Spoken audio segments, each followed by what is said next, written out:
Hello, welcome back to the channel. I just wanted to make a very quick video to talk about, the title of this video, what it means for me and what it means for things moving forward, and just to talk a little bit about it, because I guess it's probably a little bit different to your traditional or your typical cycling team. So I'd like to introduce you to the Ribble Collective. So the Ribble Collective officially launches today, and the guys over at Ribble have been very clear that it is referred to as a collective and not a team, even though it is a little bit of a team. This isn't really common practice within the road cycling or within the road racing world. It's probably, if you follow mountain biking or some other kind of action sports, it's a little bit more common there, where you'll have a sponsor or a group of sponsors that will sponsor and look after individual riders and individual racers rather than a team as a whole. Ribble wanted to bring this ideology and apply it to the road cycling world, hence the launch of the Ribble Collective. When my race team Ribble Weldtite folded at the back end of last year,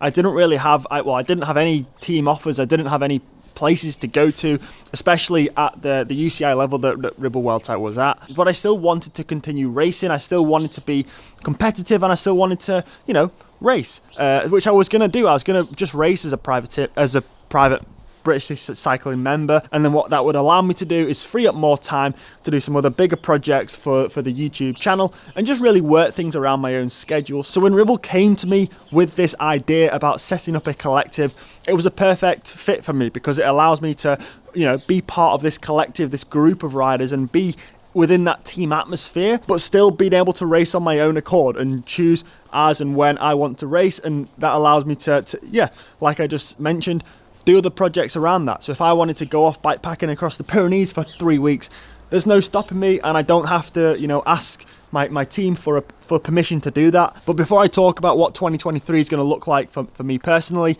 let me introduce you and let me show you the brand new 2023 Ribble Collective bike.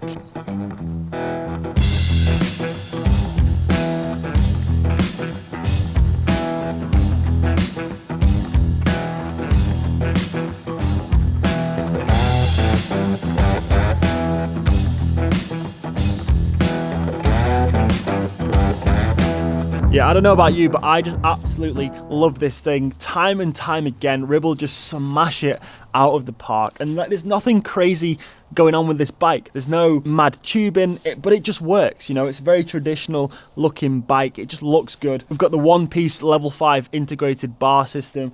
So all the cables are nice and hidden. I'm obviously rolling on Halo wheels this year. I've got the 50mm carbon wheels in right now. And these things, like I said in the previous video, are absolutely bomb-proof. The hubs are designed for downhill mountain biking. So, effectively, hubs on a road bike should be child's play. And they sound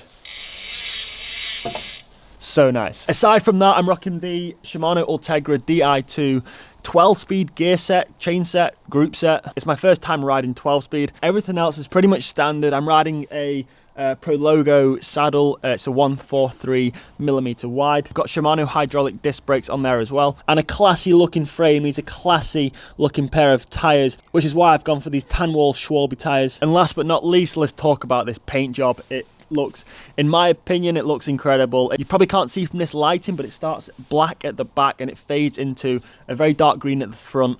Hello? I'll check, one sec.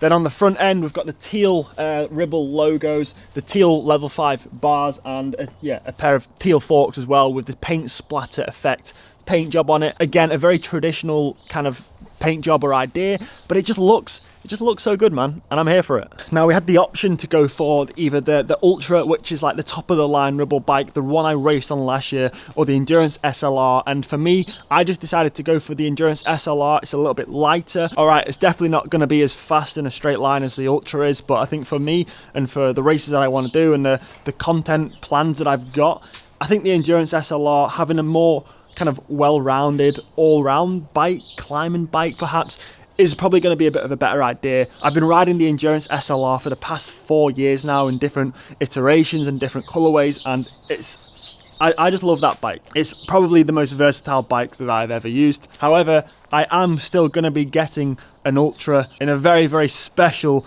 colorway, which I can't wait to share with you very, very soon, hopefully very, very soon. But yeah, in terms of the collective bike, I just decided to opt for the Endurance SLR.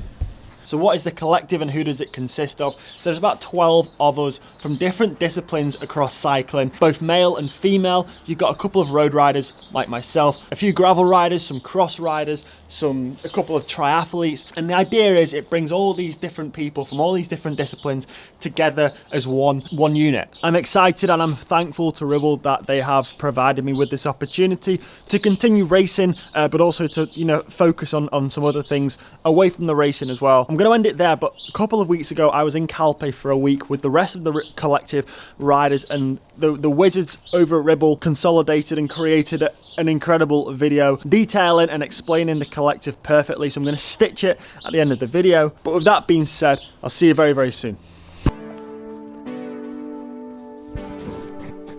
The Ribble Collective is a multi-discipline, multi-gender community of elite riders, each riding as a privateer, but with the traditional foundations of a team structure, coupled with the support of the other collective riders and the Ribble brand. It's a group of diverse, passionate, like-minded riders with a shared love for cycling, competing and riding as one.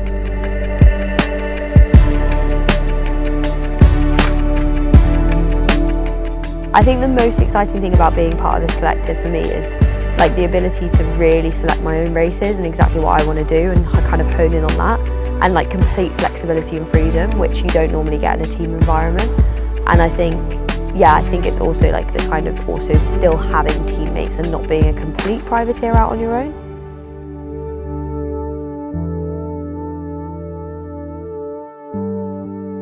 I've never really had this much flexibility in what I want to race, and it's really pushed me to kind of look at different events that I probably would never have looked at before. The calendar is really based on me as a rider rather than what traditional teams might look at or what sponsors might look at, and I think that's kind of what's probably drawn most of us here. It's a completely brand new concept, which I think is really refreshing for the sport. I think I've spent so many years racing for these teams, and there's so much focus, so much pressure on racing and just getting that result. Whereas to me personally, I race better when I'm having fun riding my bike. That's how it should be. You should enjoy riding your bike when you get up, when you want to go out. Joining this collective has sort of opened up my eyes